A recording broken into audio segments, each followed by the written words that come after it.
Good morning, and welcome to the April 29th edition of Issues That Matter. And today's show it's going to be an interesting show, no doubt.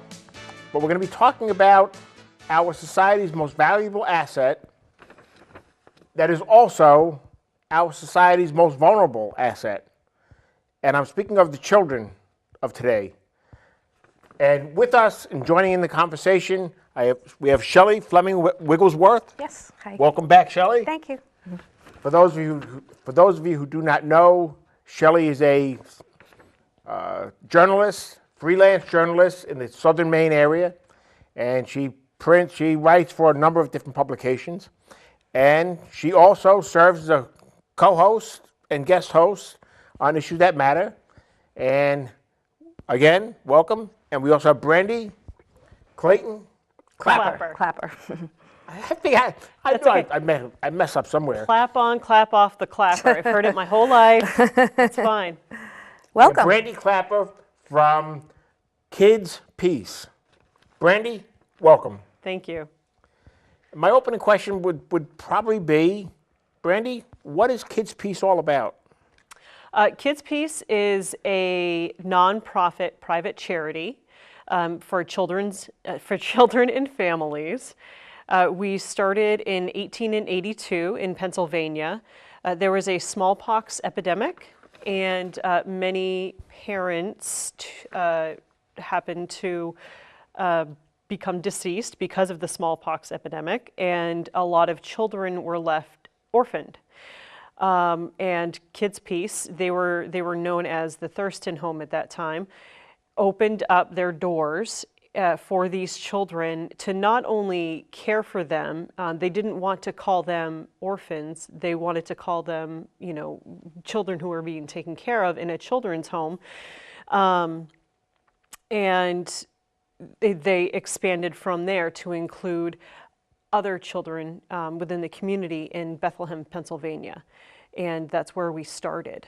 And in Maine, Kids Peace came in the 1990s to expand to community services and other programs across the state. And where are you centrally located in Maine? Do you have a central office, or? In Maine, we don't have a central office. We're located throughout Maine. So our offices are in Bangor, Lewiston, and South Portland. And then we have a residential campus in Ellsworth.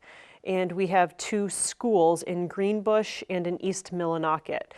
Now, from each office location, we cover a radius. So we do cover services in the Biddeford, Saco, down to Sanford regions as well. Okay. And what services are you speaking of?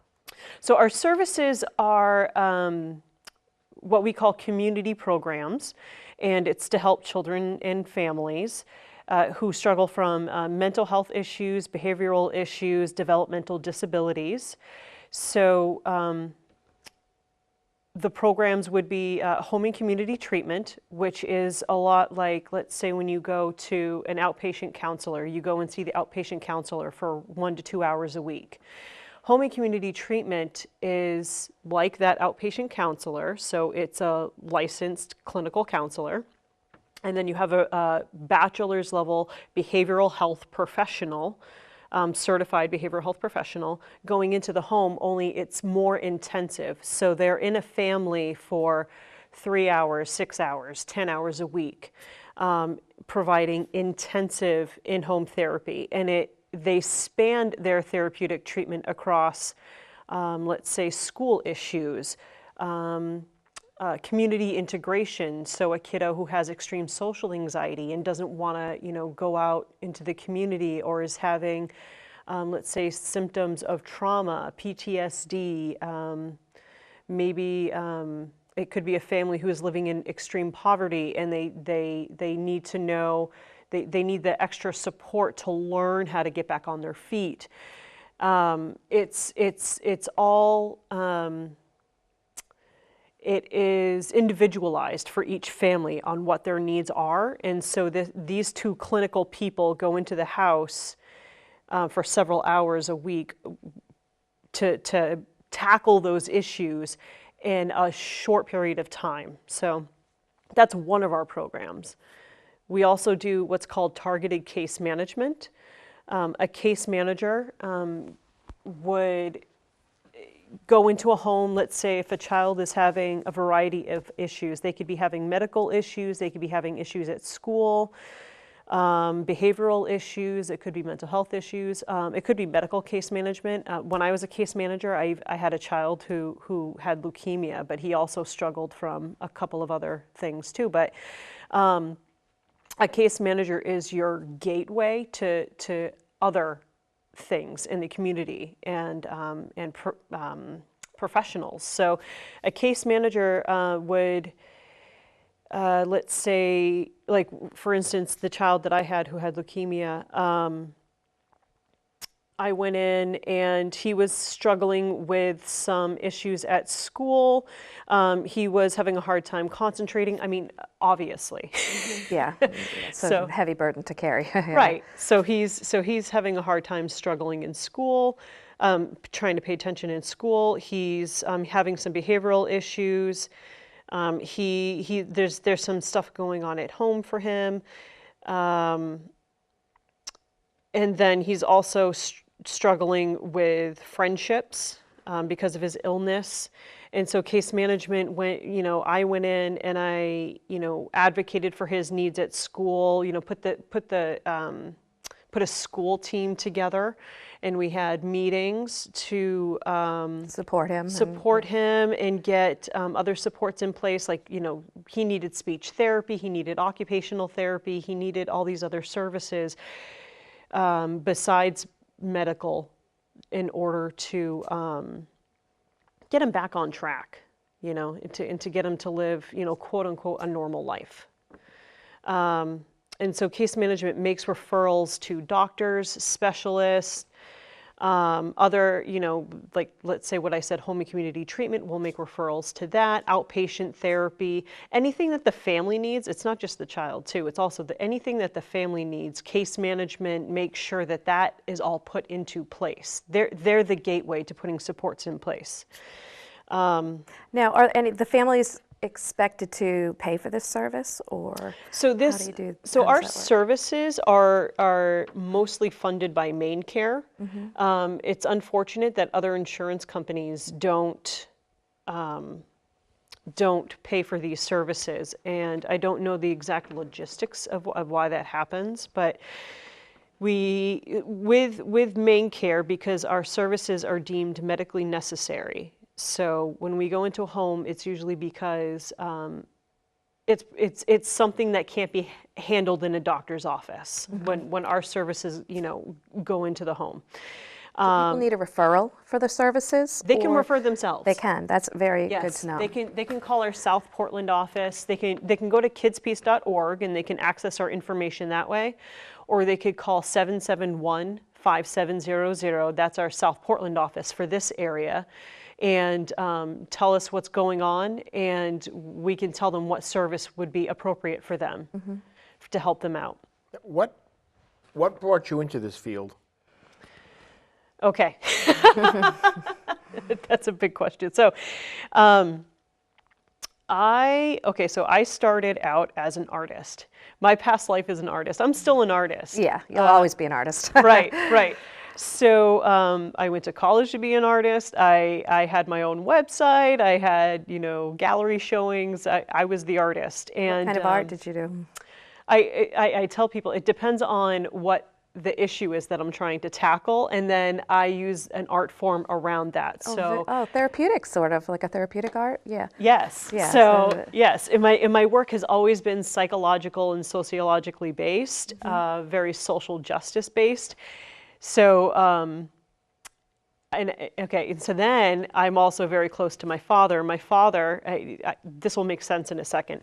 So my father retired from the military.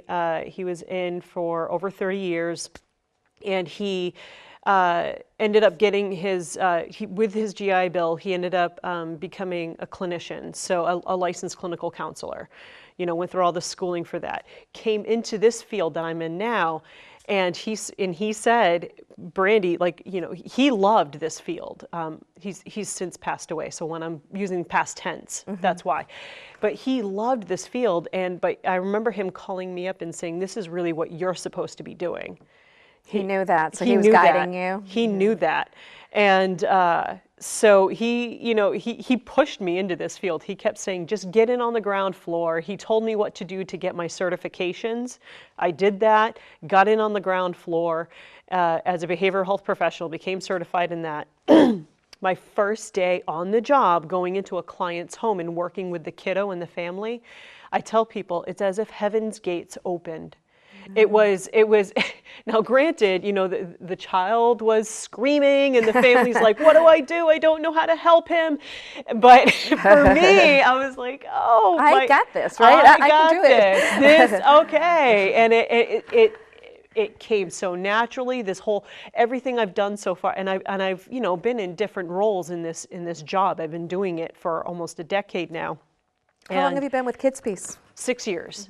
6 years, yeah. So that's how I got started into this field, and I've loved every day since, every single day. Well, you're an artist. You're helping children create a portrait of their lives, Yes, a portrait that they can be proud of. right. So it very much is in sync with what you are inside of you. Right, right, and it was with my art. It was always my mission to give voice, and so, but and this is just dawning on me now that as an artist, it was always I had my purpose, and then I had to figure out how to accomplish that, and that's basically what I'm doing now. Do you So do I want to give artwork? voice to children and families, and so now I'm doing it through social work. Yeah, that's wonderful. Do you actually do art projects with kids, and or just Yes. busy art projects? I my imagine that favorite. you do. Yeah. Yeah. So you have a lot of flexibility that way. Oh, yeah. And you can kind of probably really tune into some of the things that really make a kid tick or really touch their heart if you Yep. can understand it that way, and then give them that tool to maybe pursue art someday got it. too. Yeah. You got it. I don't do a lot of direct care at this point because I'm in development at Kids Peace. When I was doing direct care, that's what I did all the time was to teach the children the tool of art and being able to express themselves and to get out a lot of their emotion through art. I would say it's on my bucket list to have an art show with the kiddos that we work with. So that they have another form of voicing what's in their heads, what's in their hearts, what's in their souls. I would love to do that. And it's just such a public acknowledgement of that too. Right. Yeah, that would be neat. I have to brainstorm about that. Maybe I have something for you here. Right. On another level. I'm excited. Yeah. That'd be great. Good partnership. I love it when things Yeah. work out this way. Yeah. And how is Kids Peace funded? Is it primarily through Medicaid or Maine Care? Maine Is Care. that, So that's in Maine. I mean, Yeah, in in Maine other is- states that we're in, there they do have private pay, and other insurances will pay because they're medically necessary do you services. take donations from the public too? We do. We would we encourage that. Go to is this the camera? Go to kidspeace.org and donate today, please. The majority of our donations, I would say, I mean, don't quote me on this, but Right. 99% of our donations goes back to our kids. To be honest with you, and so maybe 1% goes towards administrative costs, Yeah. but the rest of it all goes towards funding for summer camps for children, or being able to give them outpatient therapy that's not funded by their insurance or something like that. Do you ever have fundraising campaigns? Yes, we're getting more into that in Maine. We're currently trying to build a board of associates, and so we once upon a time had a board here in Maine to help us with that. and we're looking for members at this very moment. I was just on a phone call this morning about it because we need to start our fundraising again. That was actually going to be my next question. If someone would like to get involved and they can't or don't want to do it by giving money, they just wanted to get involved personally, the board or the board that you're forming would be one way. Are there other ways that if somebody said, listen, I'm here, I have time on my hands, how could I help you? I mean, do you have like office work they could do to help out or little things like that? Or? Gosh, I mean, we could use your help in a million different ways. So one of the other things that Kids Peace does, this is just off the top of my head, we do therapeutic foster care. So we bring on foster parents and so the state trains them and then we train them up to a higher level to take on, kiddos that have maybe more extreme behaviors. And so in that, we also take very good care of those foster parents. So we're always doing fun outings or, foster parent appreciation days, or we do things for the foster kids, like we bring them all bowling. And so like a bowling alley might say, hey, I love what you're doing. We're going to let you guys, if you want to, you can bring the kids here or whatever. We're offering you this for Can we offer you the bowling alley for free or at a discounted rate? Or we always need donations for families. So, so especially with case management, they'll connect families with food pantries and or faith communities who can help out with clothing and food. But what's often also needed are dental hygiene products or personal hygiene products, diapers, feminine hygiene products. So you can grab those things if you know a family personally and they tell you, or you can kind of see that they are lacking some of these supplies when you go in to do your visits. You can kind of bring them a little package, like a care package of some of those things. So it's absolutely a discreet way to sort of. If someone wants to call us and say, I don't have a lot of money, I only have $20, what can I do? Oh my gosh, well, can you go, to the store and just pick up some shampoo, conditioner, deodorant, and we'll get it to the families. What about people who may have like a business going out of business or something and they have clothing and what about if like toothpaste, if that's expired, are you able to take anything like that? Because Not that expired. sort of thing is, so everything has to be within the date. Yes. Yeah. But they could just call and maybe say, I have a surplus of this. We did this. Can you use it or something? Yeah. So that might. And that has happened. Art supplies too, right? Definitely art supplies. No, really, because we do that a lot. We and we'll ask local businesses at times if they can help out in that way so that we can give that back to our community. One of the things is, though, when you work for a nonprofit, you kind of have one person has 10 roles.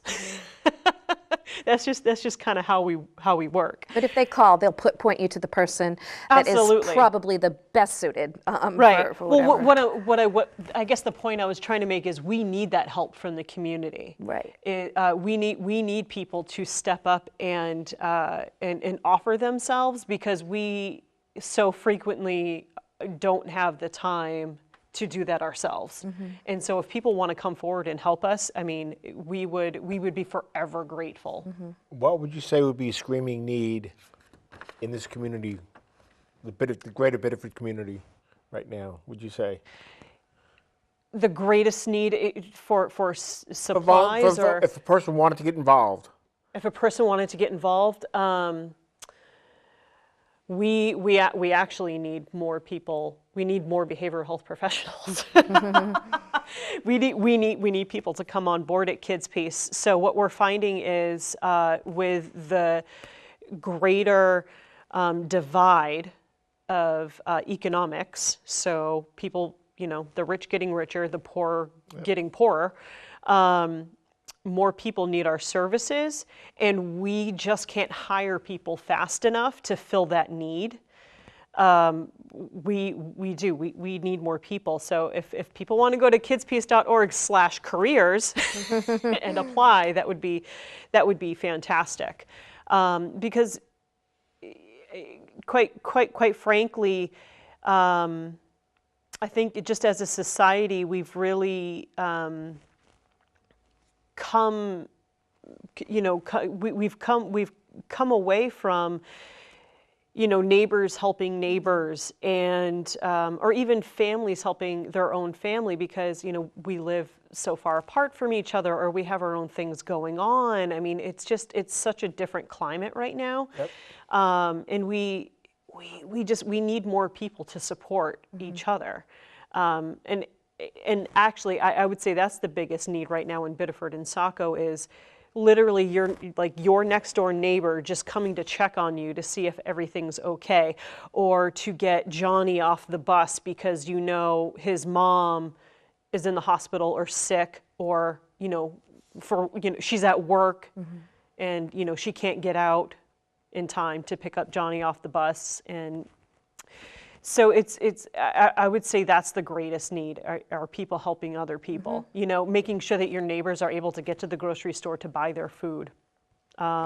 Transportation is a big issue with the lower economic class.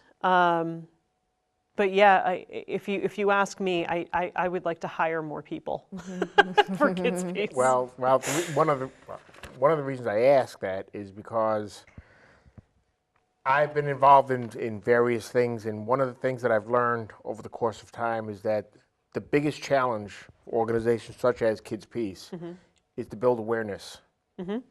And I would like Issue That Matter, and again I go back to my role as executive producer, I would like Issue That Matter to do whatever it can do to build that awareness. That's fantastic. So I'm also very much an advocate of, or not an advocate, I am very much opposed to the one and done. I do not expect this to be the sole show that we do on Kids Peace. Yeah, so if you have events or anything coming up, and we could talk about the events or anything, we could, be your... That's for awesome. that too, yeah. I could talk for hours on just one program. It's very interesting. I didn't even go That over makes the role all of the of host that Yeah, much easier. that's really, you're doing great. You're doing great. Well, and I just want to say, I do want to put in a plug for the desperate need for foster parents right now. We have, I haven't seen the exact numbers in a little while, but we have approximately 2,000 children in the foster care system currently. There's more coming in constantly because of the opioid crisis, as well as a bunch of other reasons. But there are hundreds that are waiting for homes or waiting for permanency, meaning adoption. We have teenagers who are aging out of care, what we call aging out of care, meaning they don't have homes when they become 18. So they weren't in a foster home. They might be in a residential placement right now. That's residential is like a therapeutic placement, Like a group home? a campus. It's more therapeutic than a group home. But like a group home, or they're not in a situation where they can be adopted in the sense that wherever they're placed at right now, it's only out of necessity, so that the teenager has shelter. I could go into that in a lot more detail on another show. Yeah, we could do that. Yeah, But we brainstorm. desperately need foster parents. We really desperately need foster parents in this entire state, including Biddeford and Saco. And you can go to fostercare.com for that, to learn, to get more information on how to become a foster parent. Fostercare.com. Fostercare.com. That's the Kids Peace website, to give you all the information about foster care in several states, but Maine. It'll tell you about Maine, just to get information, to learn about how to become a foster parent, what it entails, what you gain from it, that sort of thing. Now, I wanted to backtrack a little bit. If you live or you notice someone that you think may need services, and you're very concerned, or is someone from the general public able to make a referral or say, I'm a little concerned about my neighbor, or there's this kid and I'm just getting that gut feeling that this child might need services? Is that out of line? Are you the person to go to, or should they go to social, People can certainly call me and I could guide them. that Oh, good. Okay, yeah, yeah. I wouldn't be opposed to that.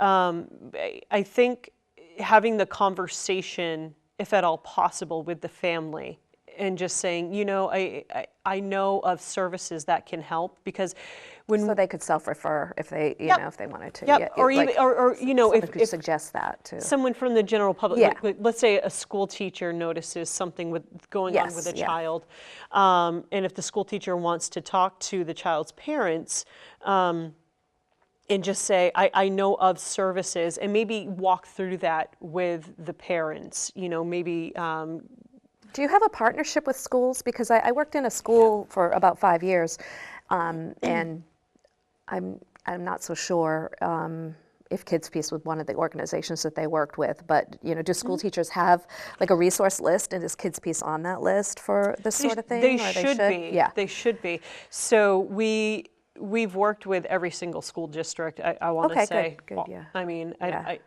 I personally have worked with several school districts in York and Cumberland Mm-hmm. County. So, they, for the most part, they know of us. And you're probably actually working with some kids that are in the local schools now Yep. anyway. So that's just another Right. way that your outreach is serving. And so, and when people want to refer to us, I want to stress that we are there to support. We're not going to go into someone's house and tell them what to do. Right. We want to build on the strengths that they already have. That's the most important thing to us, to be honest with you, because we need to create a positive environment for the family, and we don't want to leave and them scratching their heads and say, this doesn't really work with what we do, day to day in our home. So we want to go in, and we want to help them with whatever needs they may have, whether it's mental health or behavioral or economic means, and give them the support and the resources, and then make them independent on doing it themselves and it working within their own construct. I'm very glad that you said that, because I think a lot of times people, I don't know if it's a sense of pride or whatever, but they, people won't seek out help. What do you find is, what are obstacles? What maybe some obstacles or some reasons why people won't do it themselves or make that first step, and how? I think it's important that you just said that we're there to help and assist and get you. We're not there to take over. Or, I think Right. that's a very good message to get out there. Is there anything else out there that you could say to people who may deep inside know that they need help, but just are struggling to make that first step, which is the first step's always the hardest, to reach out and Yeah. get help or to seek some sort of assistance? And it is. I mean, I feel like, growing up, we're kind of taught not to ask for help, and that's something we need to get away from, because there's nothing wrong with asking for help. Right. In fact, I almost see it as more of a strength that you can ask for help. Instead of trying to go through this alone, whatever it is you're going through. There's such a stigma around, having mental health struggles or having parenting struggles. Who doesn't have parenting struggles? Right. I mean, especially if you're a single mom and you have, 2, 3, 4 kids. I mean, how do you deal with that? Yeah. How do you? At any economic level or any educational economic level, yeah, level. this is across the board. This Right, isn't, yeah. right. And all you want to do is you want to get back to school so that you can then get a better job and make a better living and a better life for your family. I mean, it's just so. Yeah, I mean, everyone wants that, and so, I think just kind of overcoming again, the stigma, just overcoming that fear that anyone's going to judge you, because I can tell you 110% myself and the people that I work with at Kids Peace, we have no judgment on our families. It's part of our it's even in our training manuals and everything. It's Yeah. all over the place. So, you know, we probably have like 10 posters up in our office. It's in your DNA. Yes. It's in our DNA, Yeah. you know, not to judge, and we are the last people to judge. We understand, and we want to empower people. You know, there's so many reasons why people, you know, end up struggling. You know, 101 reasons why needs help, and that, you know, and what matters is that they're then seeking help, that they you know, were able to say, you know what, I need a helping hand up. I need someone to help pull me up, and we're there to pull them up. And I'm really glad that you're also, a point that you made earlier is you can refer them if it's something that is out of your realm, you can kind of point them in the right direction Yeah. Oh, and yeah. do that. So you're kind of like the spot that they go to, and then if you can help them, you will. If not, you can, you know, send them or direct them. Absolutely, absolutely, and I do want to say, I just thought about this. So, and that's very much what any of our programs, the clinical people working in our programs, they can make referrals out to whoever it needs to be. The referrals need to be made to, but I do want to say, if people don't have Maine Care, if there are other programs that Maine Care has, there's something called Katie Beckett, and where if you are over the income threshold to receive Maine Care, you can apply the child, and usually you have to get your doctor, the child's doctor, involved. So the pediatrician, or if there's a psychiatrist or psychologist involved, they would need to provide whatever paperwork they have on the child, and it goes through a process to say, this child needs these services that only Maine Care pays for. And so then the child can become approved, and then the child can then receive all have those access, services. yeah. And when we go into a home, I also want to stress, it's for the entire family. The client is going to be the identified person that we're working with, and then, you know, and all of our goals are going to surround that child, but we don't just leave, you know, mom in the family lurch. issue. It's a Yeah, family it's a whole issue. family, So yeah. if mom says to me, I really need counseling services, I need a parent support group, I'm going to get that mom to a group or a counselor. Does this go up to children birth to 18, or do you go any further than that, or? Birth to, you know, the 11th hour of their 21st birthday. Really? Oh, that's nice to know, because those few extra years sometimes make all the difference in the world. No. It really does, and there's actually a big issue with transitioning from your teenage years to adulthood, especially when you're struggling. And we're finding that in Maine is that a lot of the kiddos that are transitioning who need the extra help and support to get up on their feet and get going, let's say, you know, to learn a vocational skill or go to college, or even to learn basic life skills, they're kind of being left behind. There's a big push in the schools for this to help those kids out, but also in the agencies such as ours, to make sure that you know, they're set up for success in life. Nice. Do you get involved in child abuse issues? Oh, every day, every day. So, so some of our, I would say, you know, you know, there is a majority of cases that come to us from child protective workers that are referred to us from Child Protective at DHHS. And again, when we go into homes such as that, it is to keep the family intact and resolve the issues. Sometimes it's, you know, simple safety issues, or, you know, simple parenting education that needs to happen. You know, so if someone, you know, that's another stigma that I want us to get rid of. You know, if a person grows up in an abusive household, they grew up poor, whatever the reasons may be, and then they then have their own children, they weren't given the tools themselves to be, you know, the most successful. And so that's what we recognize when we go into a home and help these cases out, these people. I'm going to kind of maybe play the devil's advocate here. And what if someone is in immediate danger and you're called instead of the authorities or whatever, and you go in and you see a kid is all bruised up and stuff? I mean, you equipped to take care of all of that? Yes, we are mandated reporters, yeah. and so we do need to report that to Child Oh, yeah, Protective of or the course, yeah. authorities. So if it's if it's bad enough, we'll call Right. 911. Yeah.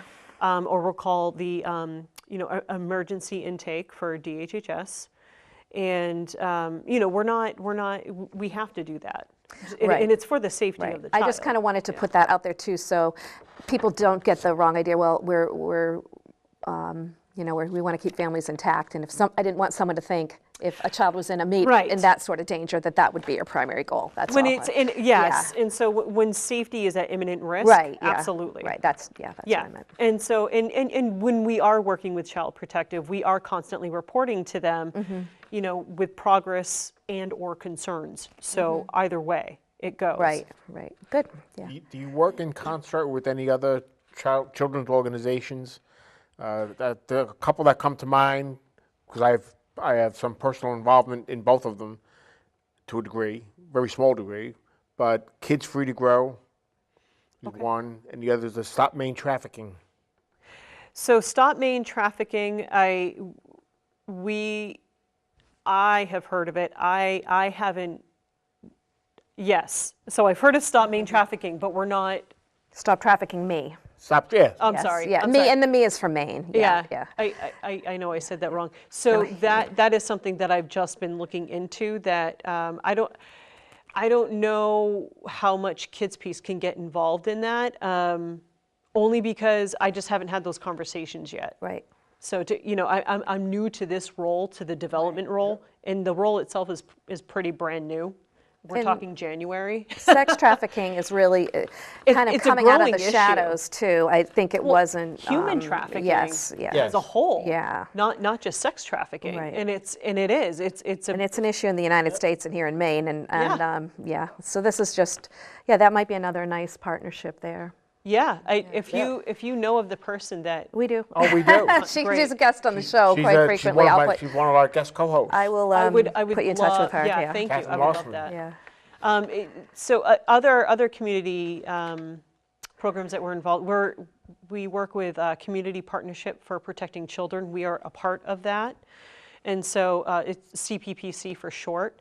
And they're an amazing group, and there's several mental health and behavioral agencies, as well as you name it, anything that's related to child safety is in this partnership. We just had our stakeholders meeting yesterday, excuse me, and what we do is we share resources and we come together and we provide things for the community, and we do campaigns together to bring awareness and around the topics of how can we keep each other safe, how can we help one another, how can we be neighbors again. My sense is, and I go back to the days of my career, when you work in concert with other organizations, it's a force multiplier. Oh yeah. If you have two organizations involved, you might think, well, you've got what are the strength of two organizations, two, but you actually no, you have the strength of 3 to 5 organizations Right. because it's just a way of natural growth. Yeah. Oh yeah. Absolutely. Absolutely. There's Maine Parent Federation. There's Gear Parent Network. Maine Family Planning. I'm just trying to think off the top of my head. There's several nonprofit organizations that we're a part of, that other agencies are a part of, in order to combat certain issues within the entire state. So. Is there anything that we haven't covered today that you wanted to get out there to the public? Yeah. I'm sorry. Now I'm put on the spot trying to think, but Take your time. I think really just that it's I'm going to sound so cliche. I'm going to sound like a soundbite for Kids Peace, but I really love the organization I work for. I really love Kids Peace, and you and I were talking Yes, about that yeah, earlier. You know, our executive leadership, you know, has been there since the very beginning, since the early 1990s. I mean, I don't know many organizations where you've had people there for 20 years. You know, our management has been there for a decade plus, and you know, we're constantly striving to make things better for our community. You know, where we get a bee in our bonnet about, you know, certain trainings that need to happen or public education, and we try our best to do it. You know, we're very limited with funds, again, because we're a nonprofit organization. But I mean, we're talking, we have like caseworkers and case managers and, you know, people that work, you know, 50 hours a week, let's say, and then they also volunteer for, you know, events to raise awareness on a certain issue. You know, this Sunday, I'm going to be at the Walk for Autism. That's on my own time. Yeah. And I'm not saying that to pat myself on Yeah. the back. I'm saying that because, you know, You we're believe all- in it, yeah. We believe in it. We're all just so passionate about what we do, and when you have that in a workplace, it really does exude out into the community. And I guess that's what I want to leave people with. It becomes more of an avocation than it does a vocation. Yeah. Yes. It's do it not a job. Yeah. Because you do it because you love it. Right. You don't do it right. because you have to do it. You do it because you love it. Right. Yeah. It's not a clock in, clock out job. It's not like that. You know, we're all there for the purpose of helping out our community, of helping out children and families. Yep. Well, you do good stuff. Yep. Yeah, Yeah. we do. I'm doubt really happy about to it. get the message And- out there. Yeah. You know, and you're proud of it. Yeah. As you Yes. should be. Yep. Yep. Yeah. And people like Shelley and myself, we are appreciative of it. Because society needs people such as yourself out there doing good stuff for the kids. Right. Because the future of our country depends on those children. Right. And I often say I'm glad I grew up when I grew up and where I grew up, because I would not want to be growing up in today's world. Yeah. Because today's world offers challenges that I don't know that I would have been able to face them as a child. Right. And which just speaks more to the need for people such as yourself out there, helping those kids deal with the issues of the day. Yep. Yeah. So would that be your takeaway, or do you have any takeaway message as we wrap the show up here for the public? Oh man. Let's say that's my takeaway. Okay, that's perfect. Thank you so much for joining us today. Thank you. Yeah. Thank you Thank for you having very me much. here. Yeah. Thank you. Don't stand up, otherwise Steve Darlin's going to take my head off. Okay. Thank you very much. It was Yeah. a pleasure having you on the show. Yeah. Thank you. We'll just sit here and they can't hear us. Now Yeah. we'll just talk. In the beginning, I just like was No, you rambling. did great. You Okay. did great. You did perfect. You made it very easy for us. We're still on. Yep. Yes. And folks, Oh, we forgot to do the end of the show. Thank you for joining us. They'll at put that in. I wasn't ready to end the show. I was. Oh, I thought we were I was ended. just about ready Sorry. to end, I was about ready to end the show, and Oh, go ahead then. This is okay, well, what? They're going to have to clip this part out. You're probably accustomed to things like this happening on Issues That Matter, but it's not the quality of the presentation; it's the quality of the content that really counts. And given that, I'd say that this show is an ace. I would very much invite you to voice your own impressions on it. But in any event, have yourself a wonderful day. Be safe, be smart, enjoy life, and simplify your life. Bye-bye. Thank you for joining us. Thank you.